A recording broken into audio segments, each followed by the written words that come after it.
Today's gospel contains one of the more important verses when it comes to the Catholic faith. It's a time when Jesus asked his apostles, "Who do people say that I am?" And the apostles answered him, "Some say you're John the Baptist, some say you're Elijah or Jeremiah or one of the prophets." And then he returned the question to them, "But who do you say that I am?" And Peter, probably the others are not sure what to answer, but Peter went forward and said, "You are the Christ, the Son of the living God." And Jesus replied to him, "Blessed are you, Simon, son of Jonah, for flesh and blood has not revealed this to you, but my heavenly Father. And so I say to you, you are Peter, and upon this rock I will build my church, and the gates of the netherworld shall not prevail against it. I will give you the keys to the kingdom of heaven. Whatever you bind on earth shall be bound in heaven, and whatever you loose on earth shall be loosed in heaven." Very big words, right? Very big title. And it goes back to the history of the Jewish people, of God's people. Where in the Old Testament there is a position, the prime minister of the king. And basically Jesus is saying, "Peter, you are the prime minister. And it's not because you're intelligent, but because God has given you the grace to be able to know that answer." But you know what's funny? After that very beautiful, uh, you know, words, very big words for Peter, Jesus goes on and tell him, "Get behind me, Satan. You are an obstacle to me. You're thinking not as God does, but as human beings do." Few verses before, we hear big words for Jesus, from Jesus to Peter. A few verses after, Jesus was asked by Peter to stay and not go through that suffering, and he was called Satan. Do you see the contrast there?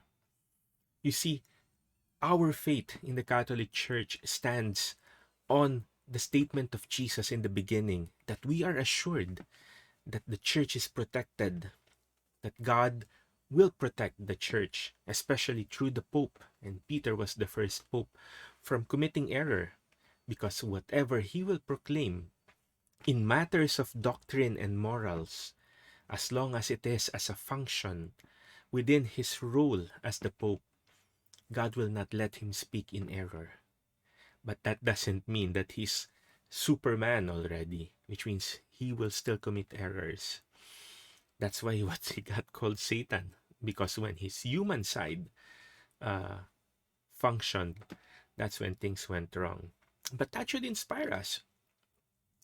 Even though Peter made all of those mistakes, he became the first pope, and where the church really got its foundation when it started to spread. And he was a great martyr. And all of us celebrate Peter, even the non Catholics, because when we are allowing ourselves to be guided by God, if it is God's work and we allow Him to work through us, everything will work out. Do not be afraid.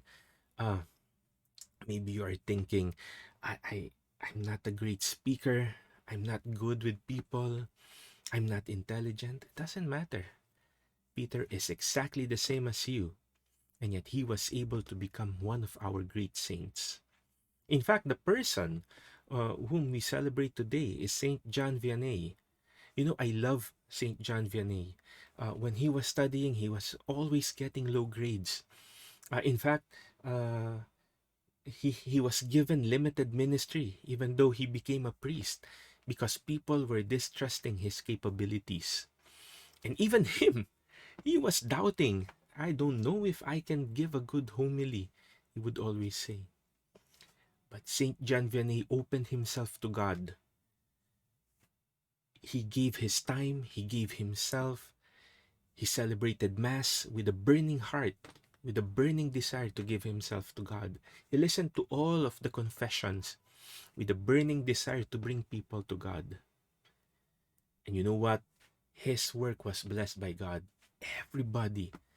This man who many people called stupid, became one of the greatest saints. He's the patron saint of parish priests. Brothers and sisters, we all have our weaknesses, but the good news is it's not you, it's not me who will work. If it's the work of God, our job is to open ourselves up and God will do the rest. Be not afraid and just let God do His work.